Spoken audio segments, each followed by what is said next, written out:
Alrighty, I think we're ready.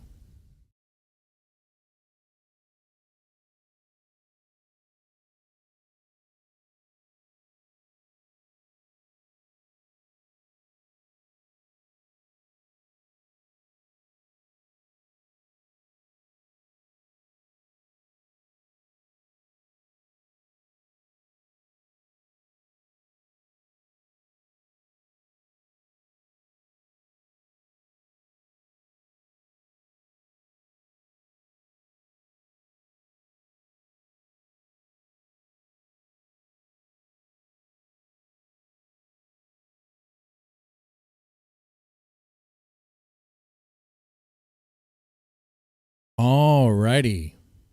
Now, let's begin. I was going to do this as a reaction, but I figured it'd work better as a stream. Boomer doesn't get it. He doesn't. Look, I understand not liking the warning. That's one thing. And I saw this while I was trying to enjoy some lunch, eat a burrito. Last thing I really need. It was fully loaded. And then so I check out this video that I'm about to watch here with you guys, a little bit of it, and I'm just like, okay, he doesn't like him, but then he goes on to these like arguments that are just completely like baffling. Like what? Like why would that? That's your breakaway from everything. That's what you think. Okay, well, it's weird, and it's kind of baffling. A lot of it seems to be coping over what he thinks is like the cores being better than the warning. I'm sorry, I've never heard of the cores, but I heard of the warning. Okay, so cope and seethe, old man. I'm turning into an old man myself. Well, let me put this on the screen here. I like how he goes into a whole psychology about like the warning fans and all that. All right, that's cool. We're gonna press the play button. We're gonna get into it very soon. Just like I said, I just want to make sure it's clear. Like, not liking it's one thing. I understand. Not everyone's gonna like the warning. Not everyone's gonna think the warning's awesome. That's cool. But his reasoning is what is kind of like, what? That's what we're talking about. All right. It's not worth going into like a back and forth with him. So I would advise you guys not to do that. But we can have some fun together laughing at what he says. All right, with that said, let's go ahead and press the play button and get it started. Hello and welcome to this video. I get a regular comment on my channel recently. It's a regular one. And it's not the same person, it's different people. And they keep telling me that I need to go and check out The Warning. Andy, you need to check out The Warning. They're this Mexican band, these three girl sisters. Sisters are usually girls, like they didn't need to put that bit in. These three sisters from Mexico, they've got this band, The Warning, go and check them out. So, I'll go. First time I read it, I thought, okay, and I checked them out. I think I'd had about 3 comments. I didn't do it straight away, but because it kept getting repeated. I thought, well, obviously they want me to look at this band. So I checked them out. I thought, yeah, they're okay. But then the comments still kept coming. And these people, these Warning fans, are going, did you check them out? What do you think? What do you think? I went, yeah, all right. A bit. I mean, they're passionate fans for good reason.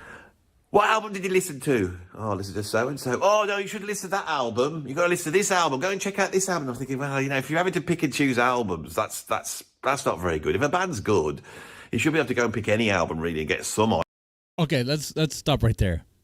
Let them play a little bit longer. idea. I know that's not always the case, but once you start... Yeah, that's not always the case. It's usually not the case, huh? Name a band you really like. They probably have one album that's inferior. Okay. All right. Especially like, let's say growing up listening to Metallica, Megadeth. Oh, I could think of some bad albums. I could think of some bad Metallica albums. Not even St. Anger's, but St. Anger's one of them. Before that, it was Load. I was like, come on, guys. What are y'all doing? What are y'all doing? And then Reload, it's like, like, what? No. What are you doing? Go back to the thrash stuff. What are you doing? And then, Megadeth, Rust. Okay. Or no, was it Rust? Oh, it was Risk. That's what it was. Yeah, took a risk on risk. That's what it is. I would just, so yeah, I mean, so his thing is like, you know, if a band's really good, then it doesn't really matter the album. It's like, oh, okay, bro, okay. Tell me about your albums. Getting picking and choosing. And let me just feel free, guys, if you're watching now or if you're watching later, let me know if there's a band you really like and what album is like the inferior one. If it's like Judas Priest, you know, it's probably like Demolition, right? Probably. Choosing. No, listen to that.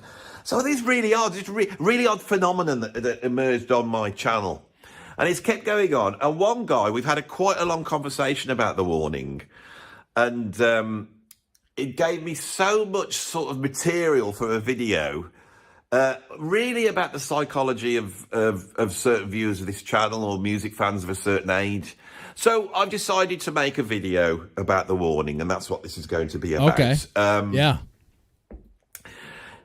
So where do we start? First thing, The Warning. They're a Mexican band. Yeah. They're girls and they're sisters. Again, I never needed to say the girls bit because sisters are always girls. But they're three sisters, right? Yeah. They're quite attractive looking girls, you know, in their 20s. Right. They're cool. They play sort of rock music. You know, it's not Napalm Death. No, but it's not Bon Jovi. It's sort of, you know, power chordy rock music. Which is like power chordy rock music. Okay. All right. Yeah, they do use power chords. A lot of bands use power chords. Okay. But they make some cool riffs and stuff. Awesome bass lines, great drumming, great voice, all that stuff. But I mean, okay. It's very competent. You know, they know what they're doing, I suppose. Pick his nose. They got famous. They got famous. Oh, this is the big part. By a route which is different to their heroes' roots. Their heroes are bands like Metallica. And Metallica, around about, they're older than me. Obviously, we all know Metallica. They would have come through the route that I came through, which was you had some mates, you're into metal, this guy in? You want to form a band, you find out your mate plays guitar and you play the drums, so you go up to your mate and say, you want to play bass, you talk them into playing bass, and you go to some extrovert bloke that the girls like and you say, you know, do you want to sing? It doesn't matter whether they can sing or not, that doesn't matter. And then you go into sort of a rehearsal room somewhere if you can afford it, but you probably end up sitting in a garage with towels all over your instruments or over your drums, and you write some songs hoping that you could get a deal, and you might get a deal, and that, you know, so that was the route, you know. But that was the route that a lot of bands go through. You know, these are siblings, so they wanted to play music, so it just so happened that they all wanted to do it, and they all had an instrument they really liked and they were pretty good at, and okay. So he has a problem with how they were formed. Okay. I'm sorry you didn't have siblings that were like into music like you were. Okay. And maybe you did. Maybe you do have siblings that are into music. I'm sorry. They don't want to be in your band, bro. The band, basically. That's not the route The Warning came up. Apparently, they formed a band by playing Guitar Hero. Now, Guitar Hero, or it might be that other band, Rock Band. I think it could have been Rock. Okay, hold on. They played Rock Band. I think it was Guitar Hero Rock Band. I forget which one now. I hear this. But they played that, and then they were like, hey, this is something we want to do. So they formed a band. Okay. What's wrong with that? What, dude, that's great. I mean, kids playing a game that's about like playing music, or like, oh man, this is so cool. Let's do it in real life. So they do it. And then that's a problem? Okay. This guy. But it was one of those computer games that were all the rage a few years ago. Now, I have played Guitar Hero, and I'll describe what it's like. It's like You sit We all there know Guitar Hero, Boomer. You literally sit there. We all know Guitar Hero. You don't have to go. No, stop. City. Stop. And you've got a little plastic guitar, which is about 2 foot long, right? So you sat there like this with a little plastic, and it's got some buttons up here. And then you put the game on, and it's like you're driving down a road, which is a guitar neck. Yes, right? We know this game. And there's obstacles coming forward on the road, and you don't miss the obstacles. You have to drive into these little obstacles with these buttons. Oh my God. And by twiddling the buttons this is not even relevant. This is like not even relevant. He's making a joke about this part as if like it belittles like their origin. It's like, bro, they got into, first off, they already liked the game. They wanted to play it because they like music, right? Right. And so they play the game, they want to play that. That's what is the problem with that? Way. It's like you were oh, God. Yeah, it was Guitar Hero, yeah. Oh, is this a good idea, this video? Should I keep going with it? Keep going with it. You twiddle the buttons. He wants to keep going with this. Like, look at the grin he has throughout this video. He knows what he's doing. You know? Oh, yeah. He knows what he's doing. But part of me thinks this is a troll, which is why it's not worth getting, like, upset or irate about. You know? That's not going to happen. We're going to maintain a chill level. It's going to be all questioning, be like, what is going on here? Okay, why? All right, Boomer. All right, old man. I know I'm getting gray here. I don't have gray up here. Not yet. Not yet. And whilst listening to YYZ by Rush, or I don't know, Don't Fear the Reaper, or some awful Neil Young song, you know, it's not metal songs. It's all sorts of different songs. And if you hit all the obstacles in time to the music, this gives you the feeling of being a guitar hero or in a rock band, depending on what game you're in. Now, I have been in a rock band, and when I played it, I thought, I'm not getting the actual feeling of being in a rock band playing Where's your rock band now? But the rest of my family, they think that they are having that feeling by doing this, which is very interesting. But, so, yeah, I don't know. I mean, whatever makes you happy, that's what I say. If you like playing it, that's great. Nothing wrong with it, is there? Right, yeah, nothing wrong with it. But they started playing all this rock, you know, they really got it into so they had their idea of forming their rock band amongst themselves. So they must have gone, well, you play pretend guitar and you're playing pretend drums, so why don't we get the real ones? And obviously, they had a family that could then afford to go out and buy all the instruments and a recording studio and all that type of thing. That is de rigueur nowadays for any band that's actually made it. Okay, so they get their instruments. Yes. Did their family help them get the instruments? Sure. Yeah. Yeah, that's what happens. If I have kids that want to play drums and guitar and bass and really want to do that, would I buy those instruments for them? If I could afford it, yeah. And I will break out the credit card for them for that. Yeah. Because they're my kids, and that's a passion that they have, and it's a cool passion. It gets them away from screens for a while, and a lot of fun can happen with it, you know. And yeah, a space in the garage, you know, some sort of place where they play it. Yeah, let's do that. Like, they play it around. They learn how to play. They didn't just get a studio. They got the studio later, okay? It's not like they got the instruments and they go into a studio and then they, you know, practice that way. No, they practiced at home.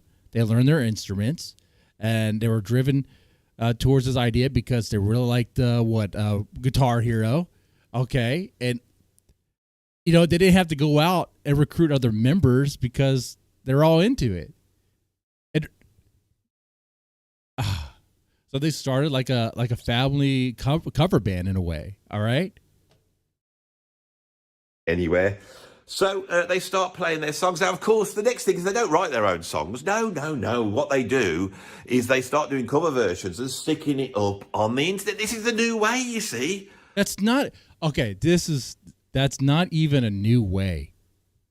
Have you ever been in a band? I've been in a band. It didn't last long, okay?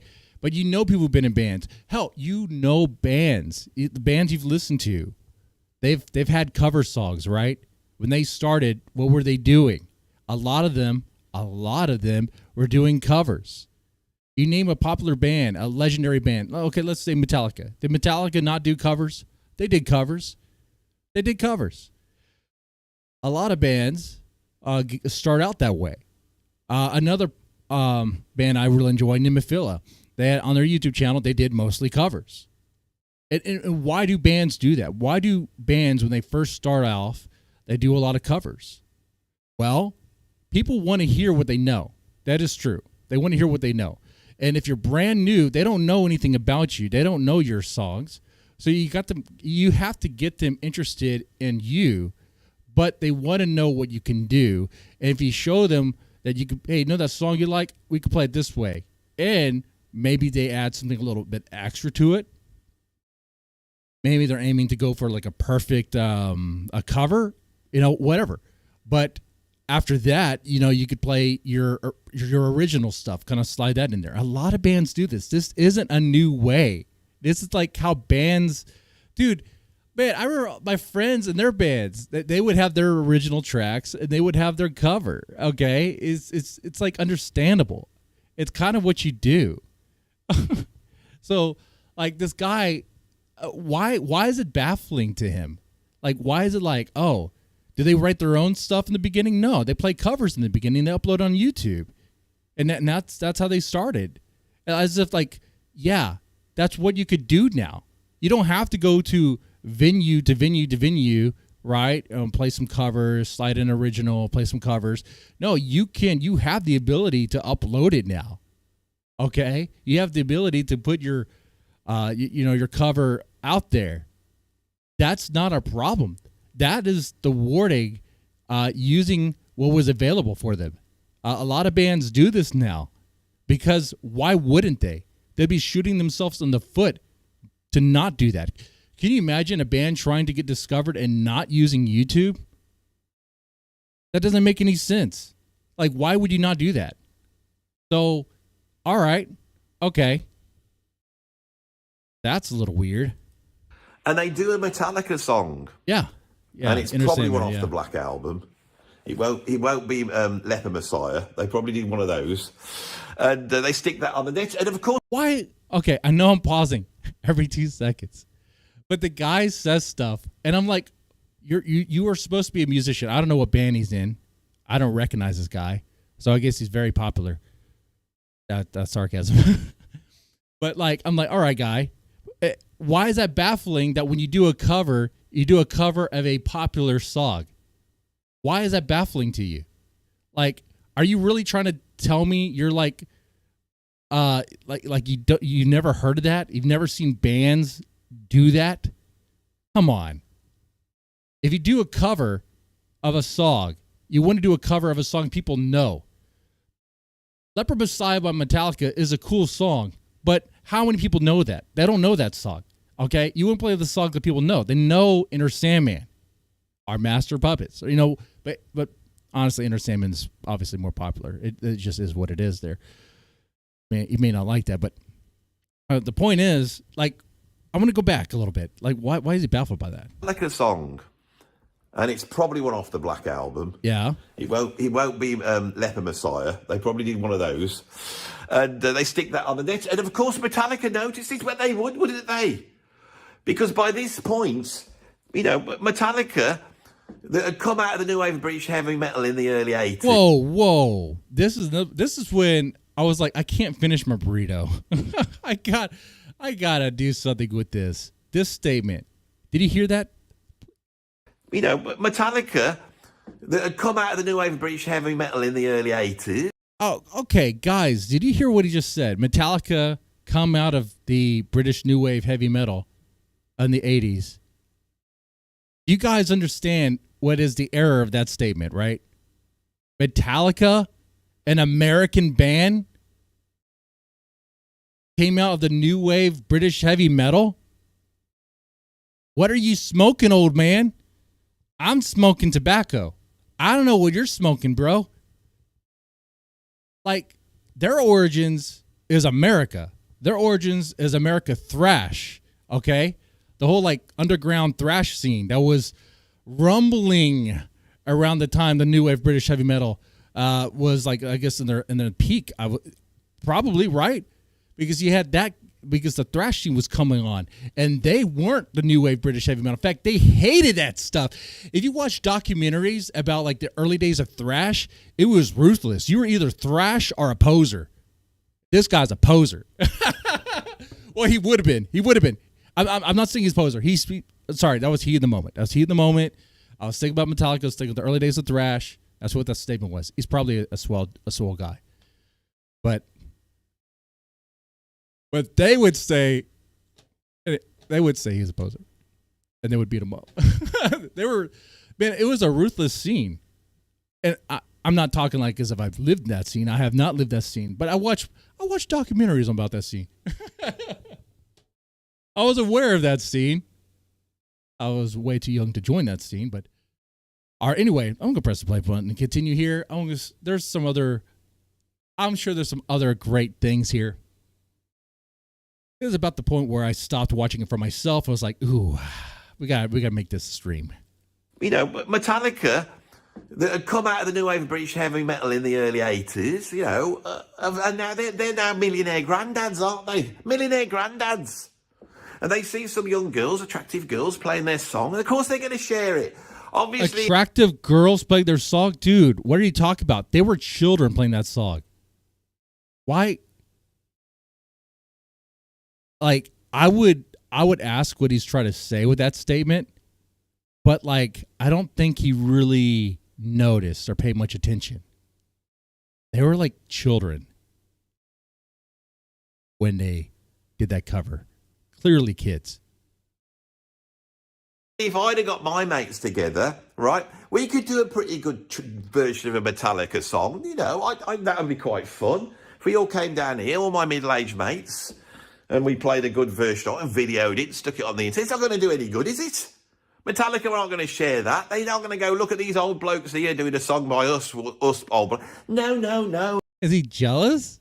Are you jealous that the Metallica's not going to share your cover of Enter Sandman with everyone? Be like, oh, look at these old blokes. Look what they do, man. They play well. No, the reason why it was shared, the reason why it went viral was because they were kids doing it. That's why I titled this. He doesn't get it. They were kids. Their instruments were bigger than they were, okay? They were children, and they played Enter Sandman, and they did it well. They included all the little details in that song, and it was amazing. And that's why it went viral. That's why. And that's why, but come on, man. It shouldn't have to explain it to him, right? But like, this is where I'm like, okay, is this guy this dumb on purpose, or is he this aloof? It's more like being aloof, right? Is he doing this on purpose, or is he trolling here? You know, it's kind of like, I can't really tell. Maybe he's just so like, he doesn't care. Maybe that might be his stick. Oh man, it doesn't care, doesn't get it, and just like maybe he is doing like he'll get the attention by being like the negative voice, the negative force of any sort of a band. I'm probably reaching there, probably get into the weeds there. Well, let's just play. Oh, Metallica want to share the young girls playing their song, you know. So, of course, Metallica share it, and then they're famous. And they have a huge following. If Metallica decide to share this video, which they won't, but if they did, then I'd be famous. All right? Why would That's they? The way the music... But why would they share you? You're not a child with this interesting point. I mean, none of it has been interesting. The most interesting thing so far is like revealing what he doesn't know by acting as if he does know. The industry works. So now they're famous, so they get a record deal. They start putting these albums out, and these albums that I have listened to are. Now, I'm going to try and describe it without being sarcastic, sorry. Or you've been sarky this whole time, sort of man. Having this cloaked, derogatory thing going on, passive-aggressive, cloaked, hate. It seems like it fits you well, it's dude. cliched, okay? They're not doing anything that nobody was doing millions of years ago in rock music. It's not got any aspect of it from modern technology or other influences. What in the world? What are you talking about? Influences from modern music, except for the sort of Pro Tool perfection that has been, inflicted on their performance. What in the world? I disagree on that one, bro. 100%. Man, they have some cool riffs, some cool lines there, man. What are we talking about? Performances. But the thing This for guy's me, just I think the reason why I'm not so Metallica keen didn't on it discover is it. that there's a big difference between them and Metallica. Metallica wrote riffs, and I love riffs. And riffs are a big thing. And then after Metallica, we had like all those grunge bands, and Alice in Chains, Soundgarden, even Nirvana. They would write a riff. Down, down, down, down, down. That's a riff. Yes, and The Warning has songs with riffs. What are you talking about? You didn't even... This guy didn't listen. No. Here's what happened. This guy received a lot of requests. He saw them, that there were children that went viral because Metallica found their cover, and that's how they got successful. I think he's jaded. He's looking at this and he saw how they got successful, and he's bitter because it didn't happen to him. Okay. Dude, that's what I'm thinking. Because, like, clearly, if you listen to The Warning, they have a lot of riffs that they're putting together, okay? Like, he did not actually listen to this stuff. Right. Then you had these bands like, Blink-182, the ones who did American Idiot, forgot what they're called. Green Day? Offspring. And there's this punk rock, not punk, modern punk American rock. I hated that because there was no riffs. It was just power chords. It was just chunky power chords, no riffs, straight drum beats. It did have all. Nirvana used power chords in their riffs too, you moron. Sorry, I slipped that one out. I'm trying to be nice. But what are you talking about? Even Metallica's riffs. How they construct the riffs. They're using power chords. You fucking moron. I'm like, this guy is an idiot. All right. All the drama of metal. I'm sorry. You know when Metallica created the riff of Enter Sandman?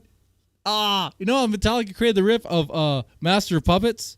Not with power chords, man. Didn't use any power chords. Oh my god, dude. This is too rich.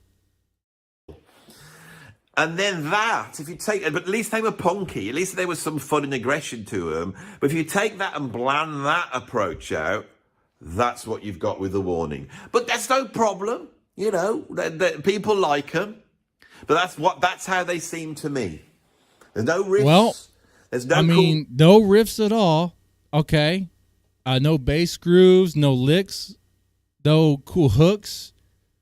What? All right. And you know what, too, man? If that's his real opinion, which I don't really know, I think he's flaming it up. Maybe actually, hey, that's cool. You don't like him, you don't like him. All right, cool. But it's the reasoning and the fact you're like, there's no riffs. I was surprised if you ask, are there any bass grooves? Did you notice that? You'd be like, oh no, there's none of that. Drum beats.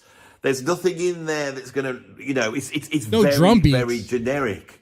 Now, I wonder why my audience, which is obviously quite middle-aged, that grew up with these classic rock bands, that I think, why do they like The Warning? And I think what it is you get to a certain age and you like your rock music and you feel like the world's changed. And you put the radio on and it's all this computerized stuff and it's all blip, blip, blip and people shaking their bottoms about and saying rude and disgusting things, and all that thing. And you don't like that and you feel like the world's gone wrong and nobody plays any instruments anymore. And then you see what seems like some lovely young girls that don't deserve my derision putting on a guitar and playing some proper rock music and rocking out. And they rock. And they see a hope. Maybe there's a chink of light in the darkness. Maybe. Okay. Hold on. We're going to pause it right here. The way he's framing this is very interesting here. So, old middle-aged men like the warning because it reminds them of like just rock, you know, and you see them rocking out. You see these girls rocking out. Now his emphasis on the young, attractive girls is, I mean, they were children for most part of their start, so that's kind of weird. Look, I know that like especially as the the band members, they're in their 20s now, and there's obviously some eyes on them for probably other reasons. I don't know. I'm just saying with any group, there's probably a little bit out there. Let me put it this way: are there fans that do recognize that the members are hot? Yes, there are. But if it was really just about their looks, people wouldn't stick around. Like, you have to be able to play the instrument too. Okay, you have, and just being a child, it doesn't necessarily make it like, oh, okay, we're gonna watch them. No, they have to be able to play, and if they can make songs that people like to hear with some good hooks, good bass lines, dynamic drumming. Dude, this guy acts like there's not a drum beat at all in there. Okay, and some cool riffs. All right, what's the problem with that? Maybe there's this chink of light with the youth. You know, maybe they are going to bring rock back. The warning are. You know, I mean, they're from Mexico, aren't they? I mean, what do they listen to in Mexico? Obviously, Mexican music, but what I don't know. Hell? They listen to pop. What does he think is playing in Mexico all the time? Like Tejano? Hear that again. Rock back. The warning are. You know, I mean, they're from Mexico, aren't they? I mean, what do they listen to in Mexico? Obviously, Mexican music. They're from Mexico, aren't they? What do they know about what? What do they know about rock music? Oh, man. Say more. Say more, guy. Say more, please. Please. The longer this guy talks, the more I'm like, man, you really don't get it. You're like so ignorant of it. And he doesn't care. He's gleefully ignorant. I understand. You don't know everything, right? You don't know what you don't know. I'm willing to learn, have an open mind about stuff, you know? But like in Mexico, guess what they have? They have rock music in Mexico too, bro. They even have metal. They have a new metal scene, or at least they had one. I'm not sure if they still do. But they have metal bands in Mexico. They have rock bands in Mexico. Surprise, surprise, man. Oh, I mean, they're from Mexico, aren't they? I mean, what do they listen to in Mexico? Obviously, Mexican music, but I don't know. They listen to pop music. Is there? I mean, because the thing is that I know when you go to South America, they're really like they still like rock music. There's certain parts in the world where they still like Eastern Europe. They all still like rock music, you know. I mean, if you're in a band that was around in the early 80s, 40 years later, you can just about leach a career by going out and playing Eastern Europe, can't you see? So there's these territories where rock is still just about hanging on. So what? I don't know whether there's a more of a love in Mexico of the rock music than there is in like the America and the UK. I mean, the UK here, we are very. I mean, Britain is very like. We're far more worried about haircuts than we are about music. You know, I got told that by an Australian once, and I thought, he's bloody right, you know. Now, the meat and potatoes of this video, I want to compare The Warning to Metallica. Why? Right? And I want to... Because, okay, all right, yeah, I have not seen the rest of this. This is like instant. It's like initial reaction. Okay, this is the part where I was like, okay, we gotta do something with this. All right, he's gonna compare The Warning to Metallica. I thought he had already done that a little bit. Is he gonna go back to how Metallica started, how they formed, and how it differs from how The Warning started? Again, I don't even. He really is jaded by how they got popular. Like, it comes across like that. But I'm going to hold my thoughts. I'm going to listen to him. Trying to explain the difference between The Warning and Metallica. And in doing that, explain the sort of history of rock music for the last 40 years. And then place The Warning in that context. And then place the listeners in that context, so it all makes sense, so we can see how this works. All right, guy. Metallica are one of the biggest bands in the world because they took the new wave of British heavy metal that emerged in the late 70s here in Britain, and they sold that to America and then the whole world. You shut your pie hole right now. You shut your pie hole right now. You can listen to Metallica and listen to the bands that came out of new wave British heavy metal. Like, there's no similarities. Like, what are you talking about? So we have to work out what the hell the new wave of British heavy metal was. When I was 12 years old, as a Briton, he wants to take credit 1980, for it. I saw on the television two bands. They weren't really new wave of British heavy metal bands, but I thought they were very cool. One was Rainbow, who had brought out a song called All Night Long, and the other one was White Snake, who had a song out called Fall for Your Loving.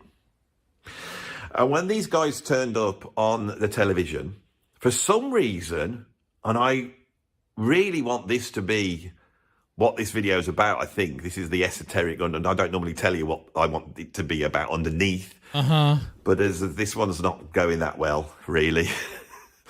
They probably should have wrote a script for this. I'm dubious about this video. You could probably tell I'm dubious about this one. And I've turned up to my studio, look, and the electric's off. We had a big storm. There's no electric, so I'm stood here. It's freezing cold. I got no light.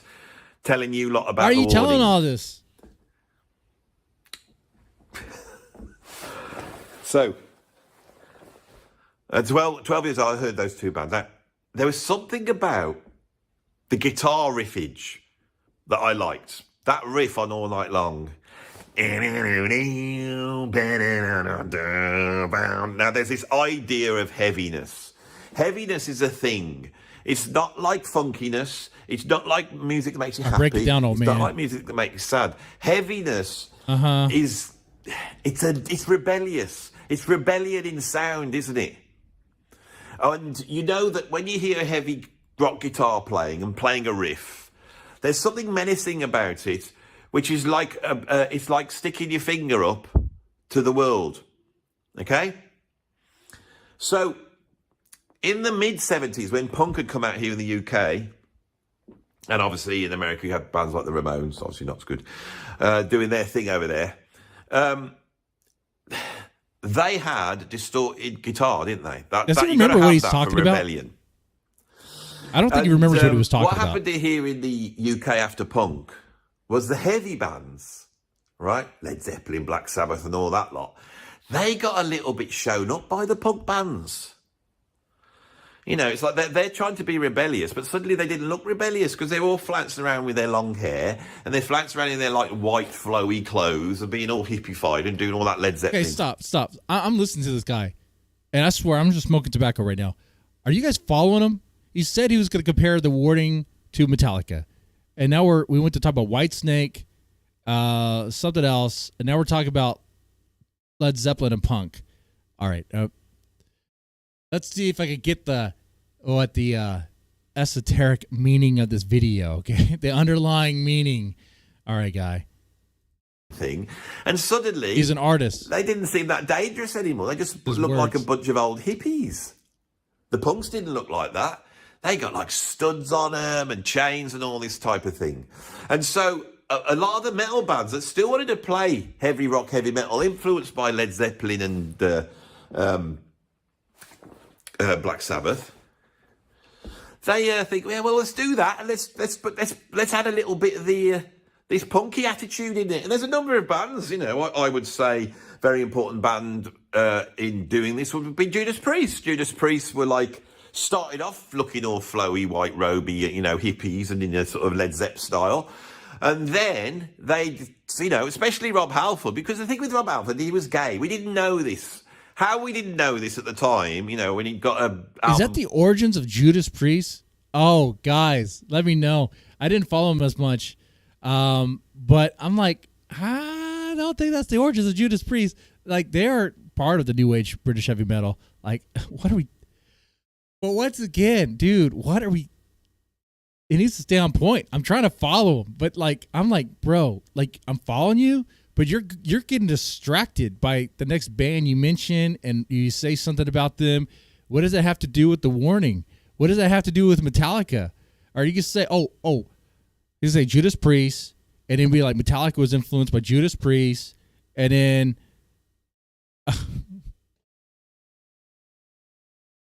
called Hellbent for Leather. He's like connecting but we these didn't dots. know this. But he obviously looked at these punk bands and he saw all the chains and the the leather and all that bit. He thought, I'll have a bit of that, and so you got this coming in through Judas Priest, and then you got bands like Motorhead. I mean, Motorhead again. Lemmy had been out there playing in Hawkwind, the sort of most stoned hippie band on the planet. But then he rocked it up, didn't he? He got real. He rocked it up. He brought that attitude in. He suddenly got Motorhead. So you got bands like Judas Priest, Motorhead. There's other ones I could go on about as well. And those are the new bands, and they're heavier, they're harder. And so for someone of my age at that point, coming in after punk rock, right, wanting to stick it to the man, wanting to do something rebellious, wanting to buy into something that wasn't what was going on in 1980, which was like New Romantic and Electro and all that. So I didn't want to like Human League. I wasn't going to like Human League. I'll make a prediction, see if I'm right.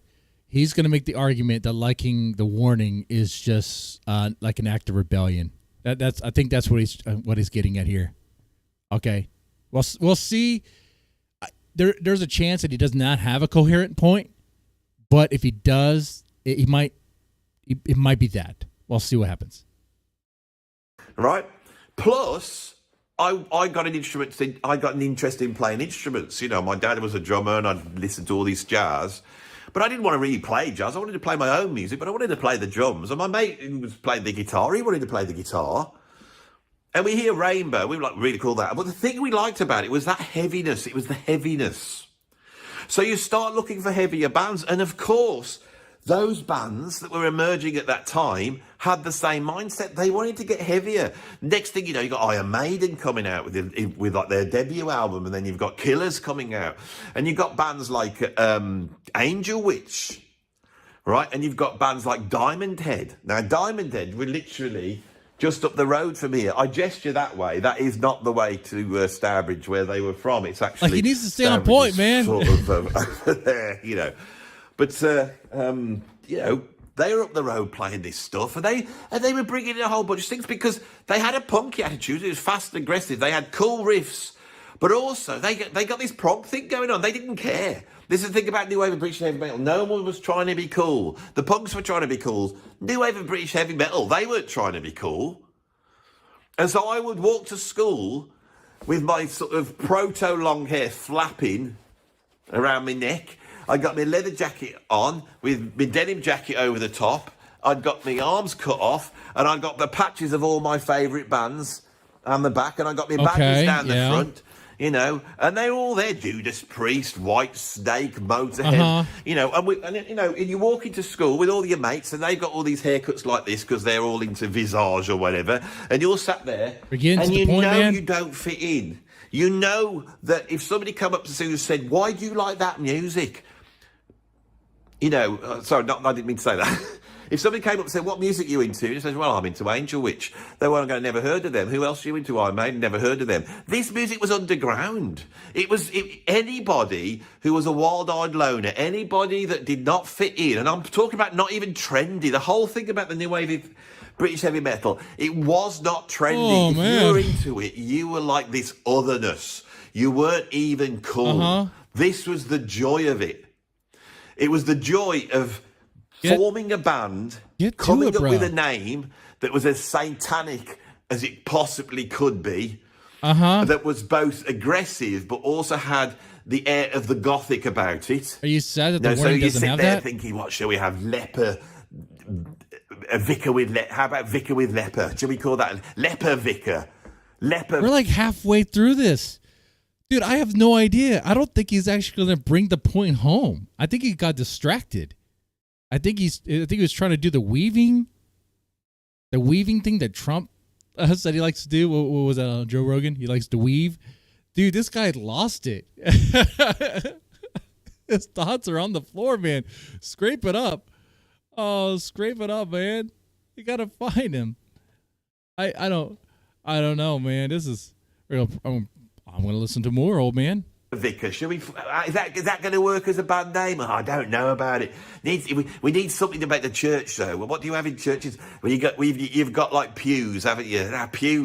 You can't have that as a band name. Okay? We could have altar, right? What about if you had sex on the altar? Sex altar. Oh no, that's a bit much. So I don't even get past that. Satan's altar. That's a good name for a band. There's a billion bands doing this all over the UK. And the good ones come out, right? And one of the best ones was Diamond Head.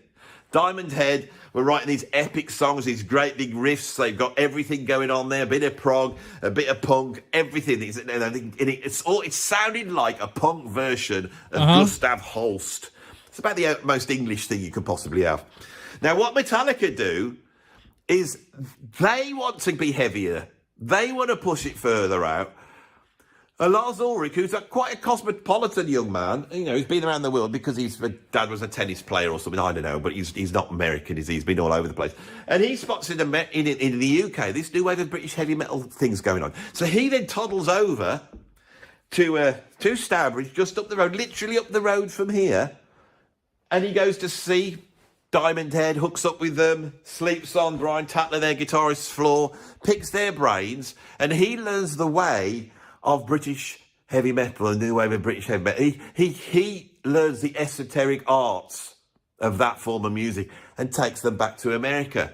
And there they work out how to have flappy hair. What in the world are you talking about? Leather jackets and not be cool and all. Look, man, obviously there's going to be some influence. Obviously they're going to notice, like, the bands are like, what's going on in Europe, because it was all the rage. New wave British heavy metal was very, it was new on the scene.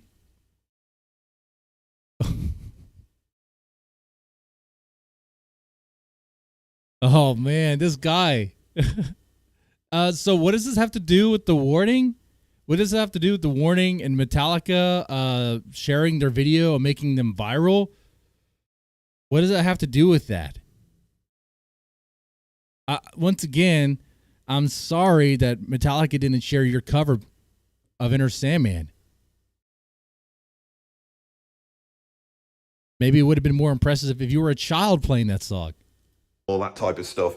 And they learn that you don't have to have some expensive, PR firm.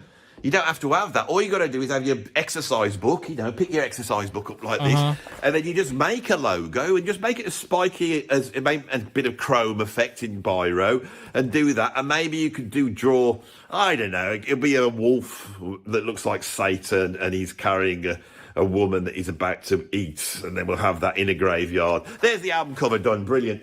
And when the new wave of British heavy metal thing was going on, right? And I don't think I'm sure someone said this, but I've never heard anyone say this. I used to buy Kerrang, and in the back of that, they had this thing called the Encyclopedia Metallica. Now, that's a play on words, because we have the Encyclopedia Britannica, but they made it into the Encyclopedia Metallica. And this is an encyclopedia of all the new wave of British heavy metal bands. This is where I'm like, okay, British Dude is jealous that Metallica overtook their, what his bands did. Okay, all right, cool, man. Continue. Right, and I wanted this encyclopedia because the new wave of British heavy metal actually attracted a lot of nerdy kids, right?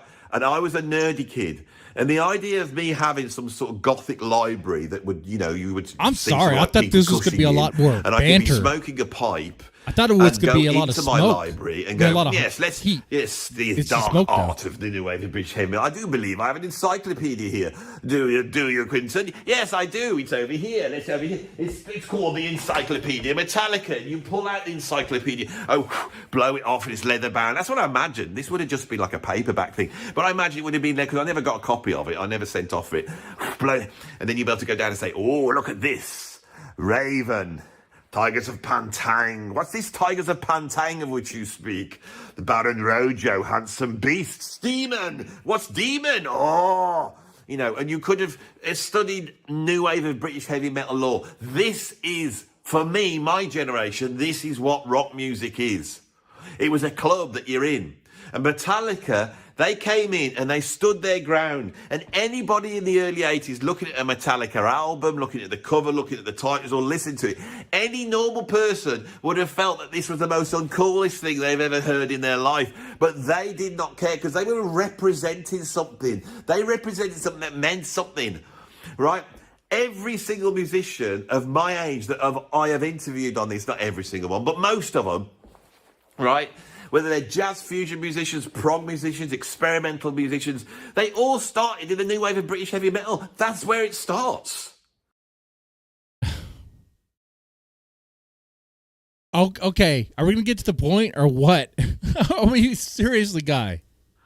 It's so important to us. It's so I don't know, important. Man.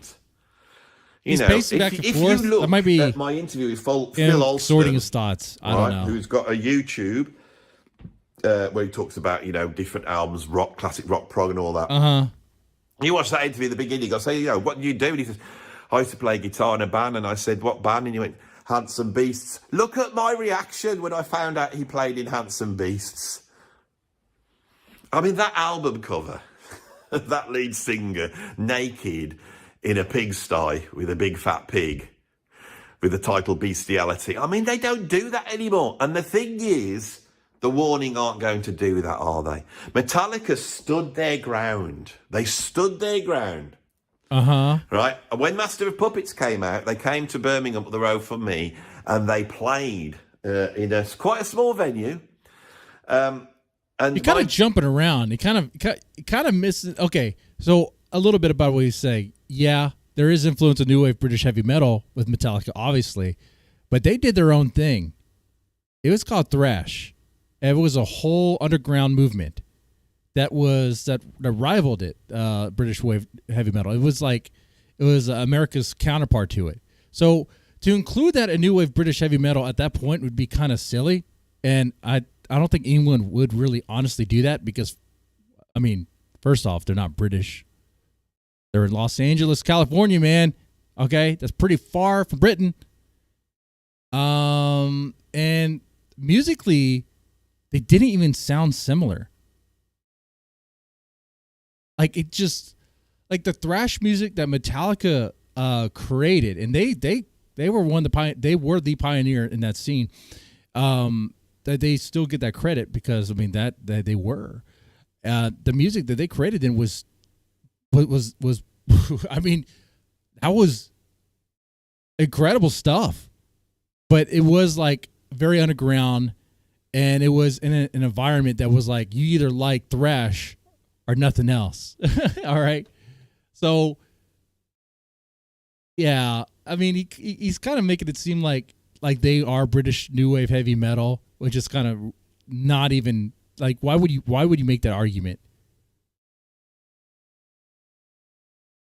Best mate at the time, Matthew Bourne, he went to see them. Now, I wasn't actually a Metallica fan because it was very... I know, right?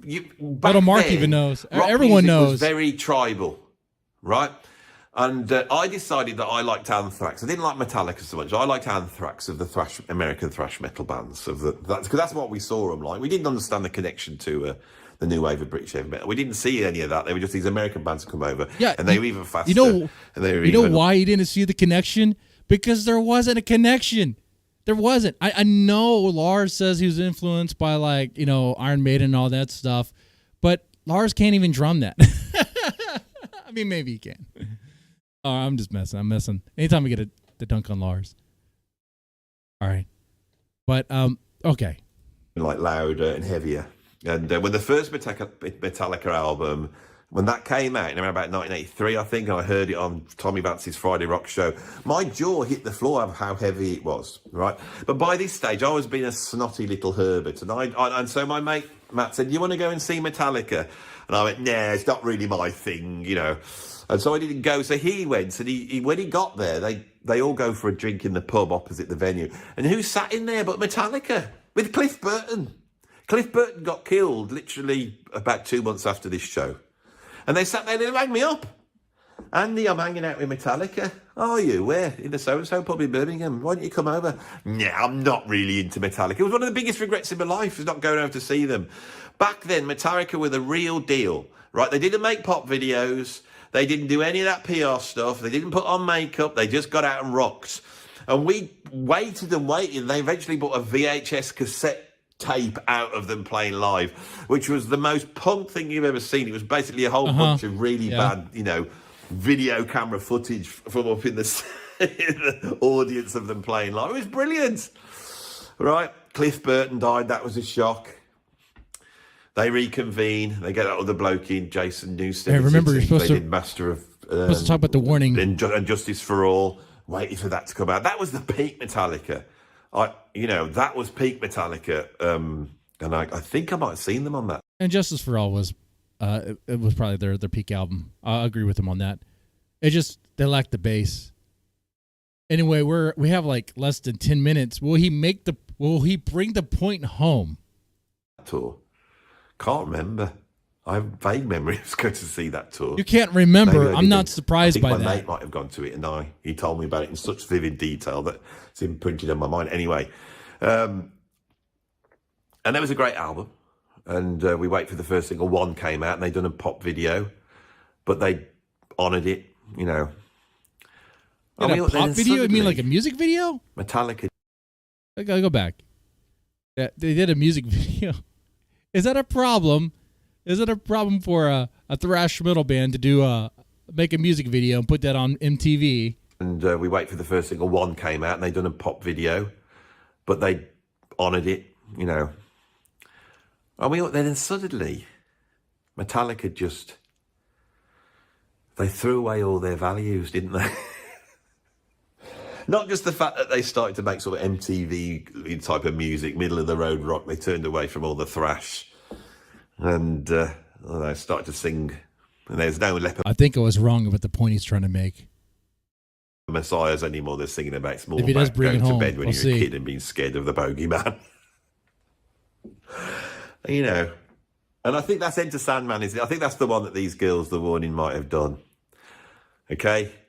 That's where the rock sets in. And then Metallica, they're bloated. They got too much money. They don't know what to do. They do all sorts of awful things. Didn't they make an album with Lou Reed at some point? I mean, if you're doing that, it really is a sign that you've become some opulent millionaire rock star that doesn't know what the hell they're doing.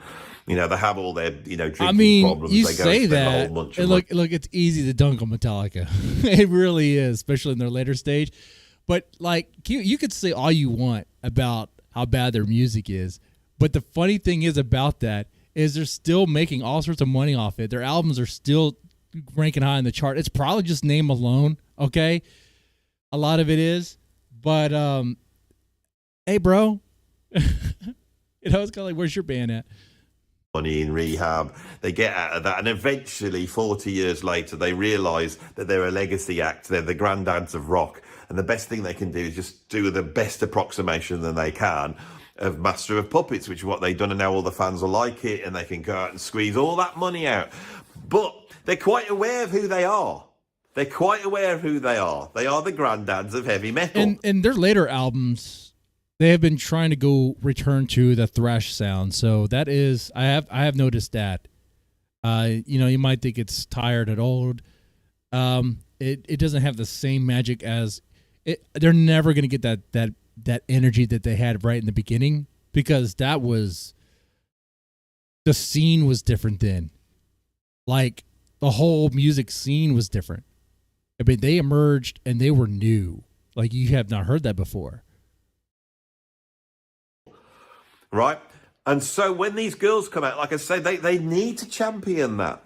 But these girls aren't doing that. These girls, they start up where the Black Album finished. They pick up the baton there. What? Because they're covering a popular song.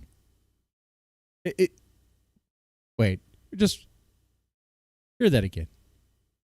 Right? And so when these girls come out, like I say, they need to champion that. But these girls aren't doing that. These girls, they start up where the Black Album finished. They pick up the baton there. Okay.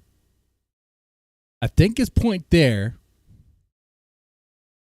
the whole long story, how Metallica started Okay, I think it was saying it started off great. It was act of rebellion. It was something new. All this stuff. I don't know why he called it new wave British heavy metal and all that stuff. Anyway, but then they kind of changed. And he included the Black Album on their changing, becoming more pop.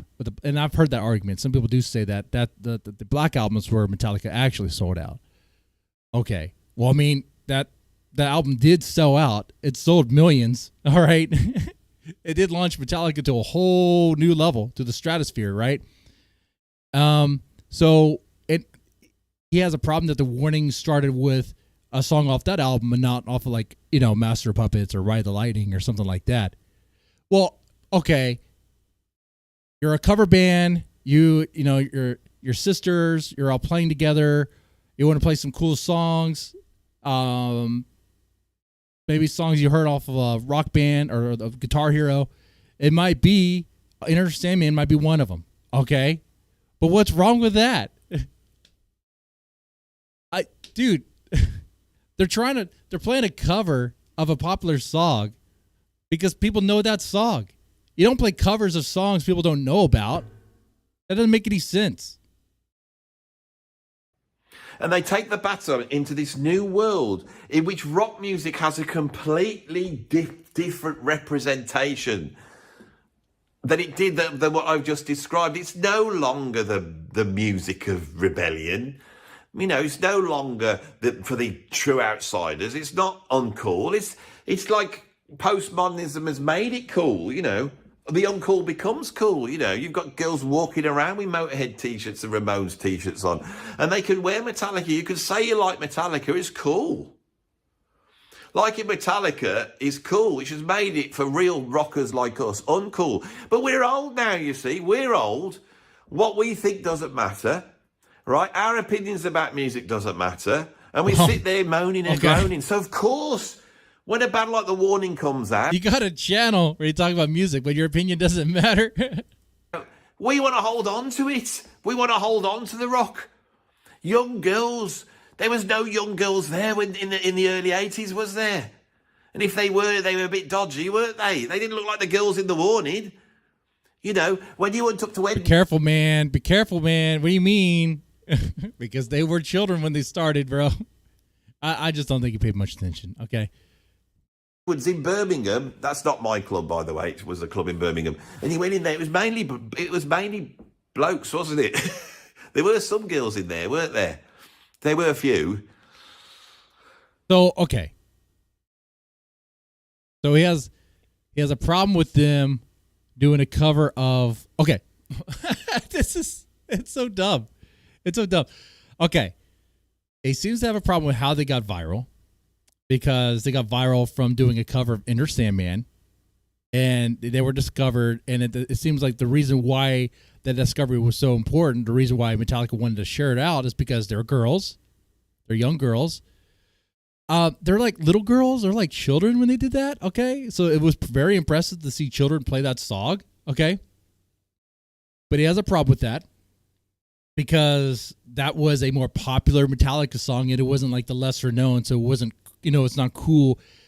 But never mind, he doesn't get it because if you're going to do a cover, you're going to do a cover of a popular song because you're trying to get discovered. You want people to know who you are, what your band is. That's how you do it. You don't play Leper Messiah, okay?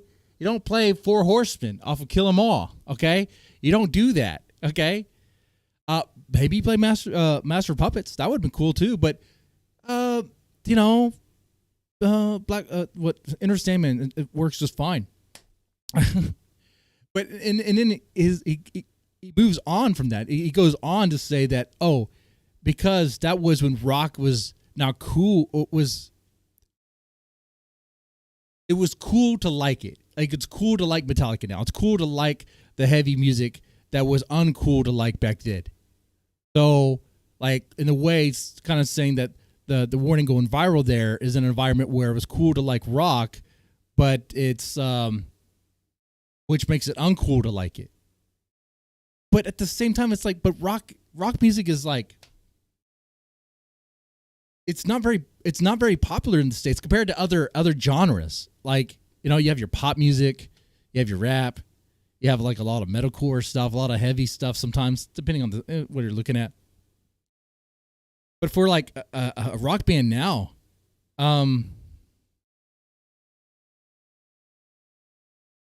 so it's not cool to like it because it's easy to like it.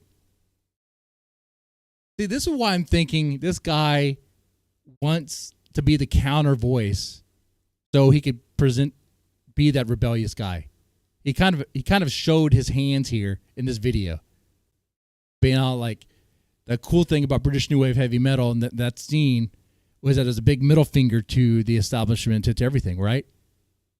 Okay, well he's doing that. Okay. So, where does this end? I think it ends now, doesn't it? I think I've said everything I can. But when I watch The Warning, I don't get the feeling that real rock music gives me, because I still get that feeling now. They may be playing real instruments, they may sound very competent, they may be singing great songs and have some good hooks, and you may enjoy it, but really, is it the real thing? But does the real thing even exist anymore? Now, listen to a lot of the newer albums. Yeah, it's the real thing, dude.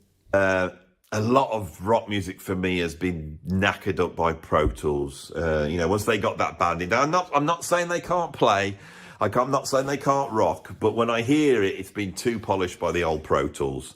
You can polish rock too much. I really think if rock really wants to get anywhere, it needs to get a little bit more real. Now, a few years back, I did actually go on to various rock radio stations and got to listen to a lot of the new rock that was coming out, and there was actually quite a lot of sort of quite raw sounding rock music that I quite liked. I don't know. I think that they're like this era's Nickelback. That's what the Warning are. I said I was gonna be chill and calm, but the Warning is this era's Nickelback. There's not a more punchable face. Which face? This face or that face? Oh my god! Did he really just say that? The Warning is like this era's Nickelback.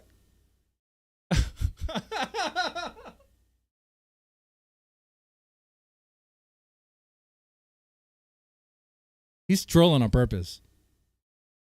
He wants to hate. Nah, I'm not gonna give it to him. It's not even worth it. Not even worth it. He wants it. Look at that smug face. The whole, I shouldn't do this video, should I? Yeah. You said that on purpose too. You know why you did this. Well, bro, sucks for you. The Warning is way better than Nickelback. But, okay, bro. I mean, already, we're 30 minutes in. I now know I don't need to take your opinion on much of anything. You lumped American thrash into British New Wave heavy metal. You don't understand why bands do covers to be discovered. You talk about this stuff, it's like, well, where's your band, bro? I don't know who you are. Are you in a band? Where's your band at? I'm sorry that Metallica did not discover your cover of Enter Sandman. I'm sure it was really good, bro. That's why I don't like them. And I can understand someone who's like 50 years old that has grown up with the experience I've just described, finding some hope, finding some solace, and also just finding something they can bang on which they enjoy, which is well produced and is delivering what they want in a way that they want to hear it. Isn't this always the case? You know, that the music of our youth becomes the sort of middle-of-the-road schlock of our last few years on the earth. Well, yeah, and that's the way music's going to change. Interests are going to change. Really, it's the sad consideration that the values that we grew up with, the aesthetic values, are now no longer mean anything. and the hope Okay. that the warning, that there is that semblance of rebellion, of rock and roll, of sticking it to the man. Yeah, it kind of is. This small band from Mexico is starting to make waves and charting in the Billboard top 200, top 100. Yeah, that's pretty cool, man. That's a pretty big feat. I mean, they started off as a small cover band. I know they played Guitar Hero to get in, they were influenced by that. There's nothing wrong with that. They've come a long way. If they weren't good, and let's say they see this, oh man, this gets into like those videos I do on the warning. What makes them so good? If they weren't good at what they do, if they did not make music with good hooks and all that, people wouldn't listen to them. Okay? Yeah. They had that cover of Enter Sandman go viral, and it helped them be discovered. And from then, they were presented with opportunities, which the warning sees those opportunities, as you should.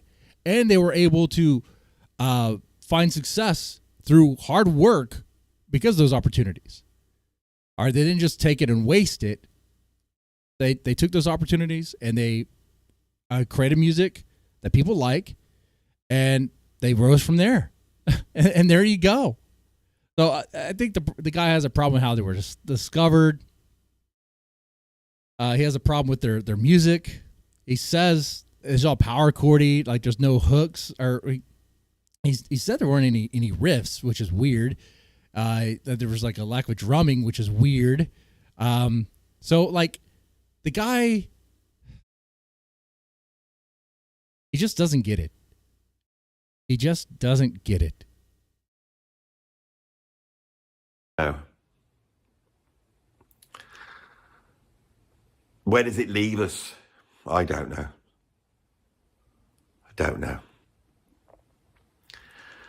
But in telling the story, I think that's important. That's important. But your whole story was important? That starts out with a video of some guy, some blues guy that nobody's interested in the 1930s. And then them being discovered in the UK in the 1960s, and then we'd have a shot to Kinks doing You Really Got Me, that's our documentary, and then we go all the way through, and then we get to the 1980s, and we'd have that bit there, this proper documentary on metal, and then right at the end you have the warning on stage, all shiny lights, all sounding not quite real, all looking amazing, and we go, there it is. There it is. The archetypal AI metal band. What? The embodiment. Okay, this is dumb. Just of heavy metal perfection. What are you talking about? Metallica now would be that. I'm just because they need it.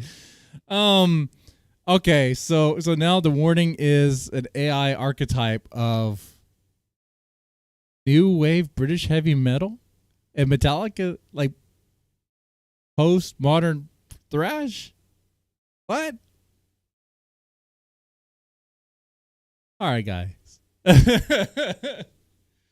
Yeah, I titled this "Boomer Doesn't Get It." I was gonna change that maybe, but it sticks. He just doesn't get it. Well, now I understand why he doesn't like the warning more. He doesn't get it. He just doesn't understand. With all the rough edges rubbed off. My psychology on this guy is that he's bitter. He's scorned. He's triggered when he sees the success of the warning and how they were discovered. I'm sorry you weren't presented with those opportunities, bro. Maybe you were, and you just didn't really seize them. Maybe you weren't that good. I don't know. I'm sorry you don't look good when you play. Like this video, please stick a like on it, because that helps my channel. If you want to see more of these videos, then please subscribe. Now, a few months ago, I was doing a lot of top 10 this, and I ate this, and this overrated this, and this, and this. I've had a rest for that for quite a few weeks now. I've really been doing the videos I want to do, which I feel I should be doing, and I wanted to do this video. I wanted to have a talk about this, because I could talk about different things, not keep talking about, how much I hate bloody Van Morrison. But I will return to that. But you need to subscribe. You need to subscribe because the views are dropping at the moment. And I'm not surprised. Okay, well, that's that. Boomer doesn't get it. Wow, I think I said everything I needed to say there. Stick a like on it. Yeah, I got a thumbs down from me. So, yeah. Andy Edwards is his name. Well, he just doesn't get it. He doesn't understand why a band would do covers to get discovered. He doesn't get why they would do covers of popular songs that people know to get discovered. Baffling to me, right? He doesn't understand why they would just upload on YouTube, and why Metallica would share the cover around to help it go viral. He doesn't understand what's amazing to see these kids perform that.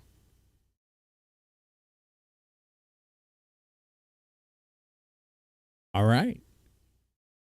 And he doesn't even get the music, which, hey, man, if he doesn't like it, he doesn't like it. But it's weird to talk about how, they don't have riffs. Where's the drumming? Stuff like that. It's okay.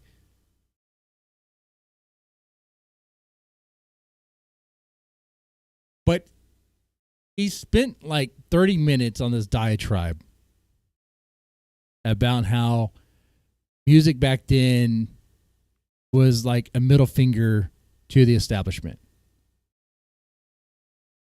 And he talked about in great length about how it was uncool to like those bands, which made it cool.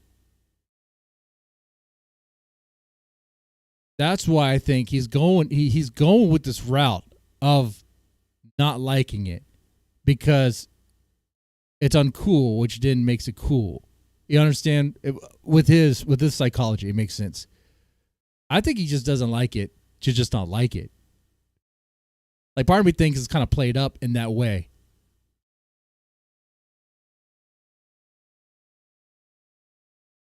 We'll see. Anyway, this was illuminating. I enjoy doing this. I got a lot of other videos to record. I'm going to be doing that. Quite a bit of reactions on the docket and some videos I want to do. And it's 3:00 my time. So I got to get to work. I don't call it work, but I got to get to making videos. Anyway, I'm glad you guys enjoyed this. I wanted to do this one as a stream. I figured it would be more appropriate this way to get your guys' response as well. With that said, you guys take it easy and have a good one.